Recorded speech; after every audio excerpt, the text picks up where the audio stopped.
lenda que dura mais de 50 anos no município de Soledade. Eu estou falando sobre o Morto da Produção, uma figura que mexe com o imaginário da população soledadense. Para alguns, um santo popular. Para outros, apenas um homem que foi assassinado e desovado aqui na BR-386. Estamos falando do ano de 1968, quando um homem aparece, é encontrado morto na antiga estrada da produção, atual BR-386.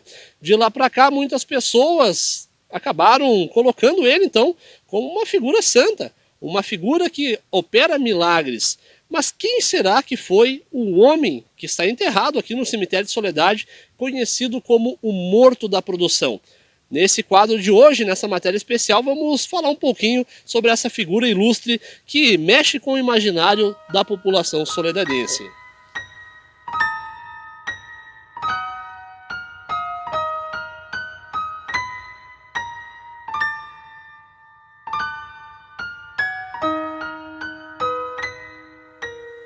E nós estamos neste momento aqui com o Pablo Vaz, que inclusive está fazendo, Pablo, um TCC a respeito dessa que é uma das maiores lendas aqui do nosso município de Soledade, quiçá acho que até da nossa região, o Morto da Produção.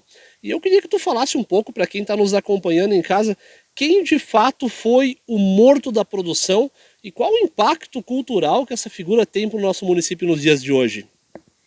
Bom, agradeço primeiramente a oportunidade.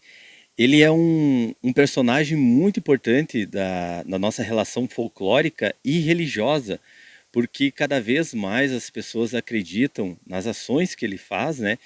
E, segundo algumas pesquisas, ele é um personagem único, porque a gente não sabe de onde que ele veio, não sabe o nome dele. Então, eu vejo que a única comparação que ele pode ter é com o soldado aquele do esquecimento, que é a representação de todos os soldados que lutaram na Primeira ou na Segunda Guerra Mundial. Então, o Morto da Produção, ele representa uma relação folclórica que, para nós, é como uma identidade em si, né? Bom, ele é basicamente um corpo que foi encontrado na BR-386. A nossa BR-386 ela recebeu o nome de Estrada da Produção, porque aqui escoava toda a produção que ia até o porto de Rio Grande. Daí, com a construção de outros portos, né, outras estradas foram tomando também esse posto. Mas naquele tempo, em 1968, era Estrada da Produção. Esse corpo foi encontrado um pouco antes da ponte do Rio Espraiado, né, na beira da estrada. Então, ele, segundo o seu Dácio de Azambuja, que era o policial da época, né, ele foi encontrado lá, quase na entrada do Rincão dos Lauter, e ele tinha sinal que ele tinha um relógio que foi roubado, pelo jeito tinha carteira, era uma pessoa bem arrumada, bem apessoada, o bigode aparado, os cabelos bem penteados, então não era um andarilho, né?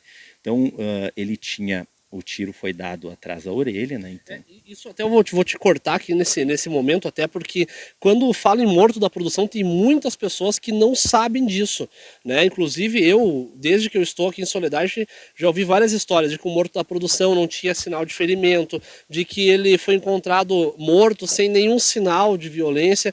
Isso é importante falar, eu até te peço desculpa de te interromper, mas o Morto da Produção, ele tinha um ferimento feito por uma arma de fogo na nuca. Tinha sim, né? É, que daí o pessoal vai criando, né? Vai criando, e é bonito. A gente acha que tem que se manter essa questão folclórica. Mas a questão real, e assim a partir do policial da época, né, que esteve relacionando o caso e investigando, tinha esse buraco da bala, né, atrás da orelha, e ele foi levado até o hospital. E sem a identificação, o que acontece? Não se consegue saber de quem que ele era parente. Naquele tempo, é claro, em 1968, as pessoas mal e mal tinham televisão, mas era rádio, nunca que iam ter muito telefone ou internet, é claro. Como identificar essas pessoas? Então eles levaram o corpo até o nosso hospital, né, que já existia, e pediram pela rádio, né, chamando o pessoal para que viessem ver aquela pessoa morta para ver se não era seu parente.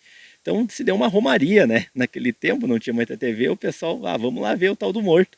E se foi, né? Uma romaria, filas enormes, né? Indo ver o tal do Morto da Produção, ver se não era seu parente, ou curiosos, né? Que queriam ver. Isso se passou 2 dias, né? Ainda bem que era inverno, né? O corpo se manteve ainda intacto. não achando seus parentes, né? Então o pessoal teve, vamos dizer, a brilhante ideia de colocar o corpo em cima de uma caminhonete e sair pela cidade. Colocaram o corpo em cima da caminhonete e foram pelos bairros e chamavam as pessoas para ver se não era seu parente. Novamente, eles não encontraram parentes dessa pessoa e voltou até o hospital. E lá, daí no hospital, decidiram, então, a gente vai enterrar, né, como indigente. Já faz 4 dias que a gente está procurando os parentes dessa pessoa. Então eles foram enterrados aqui no cemitério, não nesse local, né, que foi feito todo um mausoléu novo e bonito, era um outro local ali também. E a partir daí se criou várias questões folclóricas em cima dele, né? Quem que matou essa pessoa? E a gente pensa assim pela grande quantidade de pessoas que olharam, né? Cada um vai criando sua hipótese. É importante a gente falar que quando encontram o corpo dele, né, com esse ferimento, num aterro, pelo que foi nos passado, se cria essa busca, né, se inicia essa busca por tentar, e eu acho que isso seria assim nos dias de hoje. Vamos tentar descobrir quem é essa pessoa, quem são seus parentes, e até para quem está em casa entender, a Polícia Civil da época, acredito que tenha sido a Polícia Civil, começa então essa investigação, quem seria esse cidadão, né? Lembrando que a gente está falando de 1968, não é como hoje, tu vê as digitais, tu já busca num banco de dados, tu já consegue identificar se essa pessoa teve ou não passagem pela polícia. Naquela época a gente está falando há quase mais 50 anos atrás, né? 50 anos atrás aí não havia toda essa tecnologia, esse aparato. Então foi colocado ele então em um caminhão, né, para tentar descobrir se alguém reconhecia de olhar ele. Sim. E é isso que é importante falar, porque até aqui atrás a gente tem a imagem do morto da produção e ele tem os olhos abertos, e essa foto é uma foto pós-mortem, né? Essa foto foi tirada dele morto já. Sim, sim, é muito interessante até, porque o seu Dácio da Zambuja, que foi o policial da época, ainda está vivo, graças a Deus, né, para nos contar essa história. Ele nos falou que ele foi o policial encarregado e ele pediu para o nosso fotógrafo aqui da época, que era o seu Zarpelon, né, para tirar uma foto para que ele pudesse mandar para as outras delegacias da região para ver se não era uma pessoa aqui da região. E daí pediu para o seu Zarpelon abrir os olhos dele, e o seu Zarpelon disse, não, eu não vou encostar nesse morto. Então o seu Dácio foi lá, abriu os olhos dele e tirou essa foto, né?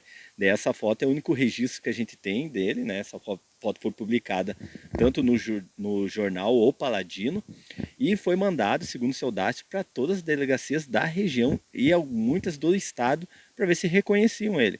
Depois dessa falta de uma volta, assim, dizer, ó, reconheço, é daqui, então eles pensaram, vamos enterrar ele como indigente. Então eles vão enterrar aqui no nosso cemitério municipal, né? E daí começa a criar esses boatos, né? Algumas pessoas falam que uma família ali de perto do espraiado estava em decadência e que esse senhor seria um mascate viajante que vendia joias, ternos de Casemira e foi morto por eles e roubado a toda a sua mercadoria, né, e o corpo atirado ali. Bom, essa teoria ela é popular porque não segue a investigação do seu Dácio de Azambuja.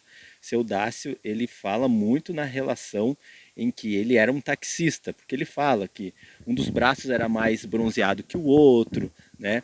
Ele tinha um sapato novo e o sapato da perna direita estava mais desgastado o meio, isso quer dizer por causa do acelerador.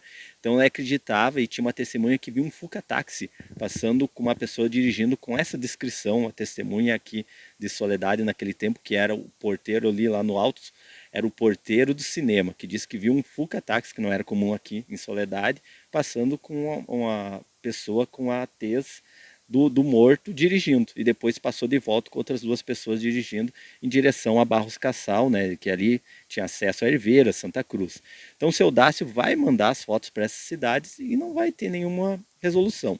Mas é muito interessante assim, porque o meu trabalho de mestrado, ele tem o objetivo principal de não elucidar um crime, né, lá de 1968, mas sim de questionar como que uma pessoa sem identidade virou um santo. E ele é considerado um santo para a nossa cidade. E a minha teoria, assim, buscando relatos da época, porque não tem algo palpável, né? A religião não é algo palpável, sim, algo popular. Então eu busquei relatos de pessoas da época, que são memórias orais, e comparei várias, né?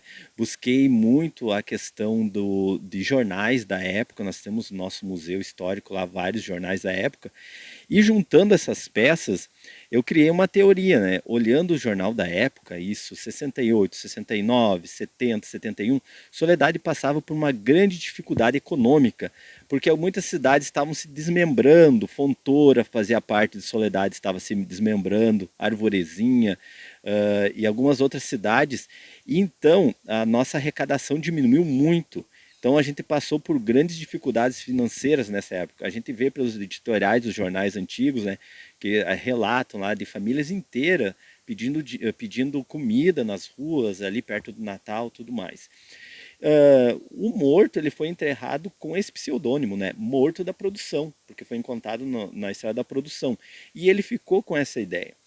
A minha teoria é que as pessoas que visitavam o cemitério, inicialmente eles se questionavam, né, porque foi algo assim muito marcante para a cidade, ver passar aquela caminhonete com aquele defunto e ficar marcado aquele morto. Então, quando eles vinham no cemitério fazer os préstimos a seus parentes, com certeza eles vinham e perguntavam onde é que está enterrado o morto. Aquele que passou com a caminhonete, aquele que eu fui visitar no hospital. Ah, eu vou botar uma florzinha lá, coitadinho, ninguém veio por ele, né? Então começou essa pequena comoção. E aos poucos, juntando essa dificuldade financeira e ligando o nome dele produção, as pessoas começaram a oferecer uma flor, uma vela, e começaram também a pedir: ó, morto da produção, se você é esse que representa a nossa produção, me ajude a conseguir um emprego. Então, as primeiras promessas que iniciou, segundo os contos populares, foi para conseguir emprego, conseguir trabalho, para que a empresa fosse bem, para que tivesse bastante lucro. Então, aos poucos, essa situação foi acontecendo. E foi acontecendo essa relação de milagres, as pessoas, de certa forma, foram atendidas, né, a partir dos seus pedidos, e os pedidos, a partir que foram atendidos, foram aumentando. Então, se misturou duas formas: a comoção por aquele ser que foi encontrado sem parente algum, né, sozinho no mundo, mesmo que seja um corpo em si, uma alma, e a necessidade social, histórica da época, que era a questão da dificuldade de emprego. Então, aos poucos, foi acontecendo essa situação, as pessoas foram atendidas e começou a se modificar a partir que mais pessoas acessam essa ação milagrosa dele, elas vão pedindo mais coisa. Então, pessoas pediram curas de doenças, as pessoas pediram também que ganhasse prêmios. Eu tenho relatos de pessoas que pediram para ganhar na rifa da Santa Rita e ganhou. Fez promessa para o morto da produção. Então, são várias. No momento que vai aumentando os tipos de pessoas, os pedidos vão aumentando. E, de alguma forma, foram atendidos. Tanto que, quando eu fui fazer a minha tese, foi em 2015, eu iniciei minha tese. Eu fiquei, não era aqui, né, na outra parte do cemitério, eu fiquei em finados, de meio-dia até as 4 horas da tarde, do lado da sepultura dele. Claro, um pouco para o lado, assim, para não incomodar as pessoas que visitavam. Eu contei, foram 38 pessoas que visitaram em 4 horas o túmulo dele. As pessoas que eu mais conhecia, assim, depois que elas faziam seus préstimos, suas rezas, né, eu chegava e perguntava: ó, como é que tu conhece essa lenda? Como é que você conheceu essa história desse senhor? Ah, meu pai falava, minha mãe falava, minha tia falava, quando eram pessoas de mais idade. Eu lembro, eu vi, né? E como que surgiu a promessa? Eu venho aqui e faço promessa a ele para qualquer coisa e ele me atende, né? Para o meu filho parar de beber, para curar a doença do meu tio. Eu perdi um negócio, uma pulseira, um celular, eu venho aqui, faço a promessa e sou atendido. Então veja só como que se cria a partir das necessidades, né, da população, e as pessoas se identificam com ele, se identificaram com a causa dele, né? Se identificaram com uma grande comoção, e a partir daí começaram a fazer as promessas. Então, naquele tempo que eu fiquei, vinham pessoas levar uma plaquinha com cura de câncer, né? Eu fui curado pelo câncer por causa da promessa que eu fiz ao morto da produção. Então, é uma fé muito grande que nós temos, né? É uma criação folclórica magnífica que deve ser mantida e cultivada, que cada vez mais as pessoas possam vir fazer os seus préstimos, né? Que a gente possa falar a história na qual tem a relação verídica, que é a dos autos, né, civil, mas a gente tem que deixar também que as pessoas elas possam criar da forma como quiser. Como outras pesquisas que eu fiz agora, há pouco tempo que eu continuo pesquisando, um relato que eu nunca tinha ouvido falar, que disseram que o morto, ele assombrava a 386, por isso que estava dando tanto acidente. Daí disseram, minha avó disse que ele estava assombrando a 386 porque estava dando bastante acidente. Mas logo que ele é assassinado na 386, logo quando asfaltam, né? Ela foi asfaltada em 65, 66, se não me engano. E daí é claro, né, com o aumento da velocidade da via, aumenta os acidentes. Mas eles ligam também a uma vingança, às vezes, do morto, né? Essa parte de vingança eu nunca tinha ouvido falar. Então, eu agradeço muito a oportunidade de vocês e gostaria que se mais pessoas tivessem relatos das suas vidas, de promessas, ou que viram passar o carro, ou que foram visitar o corpo dele, eu gostaria muito de saber para acrescentar nesse trabalho, que logo vai estar à disposição também, né? Esse trabalho vai estar à disposição no nosso Museu Municipal para que as pessoas acessem e possam cada vez mais aumentar e melhorar essa história que é magnífica e única de Soledade. Pablo, para finalizar, o morto da produção continua até os dias de hoje sem nome. Ninguém descobriu ainda a identidade dele. Não, ninguém conseguiu descobrir até quando eu iniciei o meu trabalho, né? Eu tentei novamente, daí relacionei, coloquei nas mídias sociais, que agora com as mídias sociais, coloquei nas mídias sociais, mandei para municípios, para Santa Cruz, Barros Cassal, Herveiras, para quem sabe, né, agora com as mídias sociais possa ter um certo reconhecimento de algum desaparecido lá da década de 60. Eu botei, essa pessoa foi desaparecida na década de 60, para que as outras cidades o tratem como um desaparecido, que quem sabe a gente pudesse relacionar. Mas não, infelizmente não tive nenhuma resposta, né? Mas felizmente a gente tem uma linda história, né, para nós cultivar e que representa muito da nossa cultura. Tá aqui então uma história, uma lenda, né, que envolve fé, infelizmente um assassinato, um crime que ocorreu em 68, 55 anos atrás, em que esse cidadão permanece descansando em solo soledadense e operando fé, segundo aqueles que acreditam então na sua história. Com imagens de Cauã, o jornalista Fernando Cooper.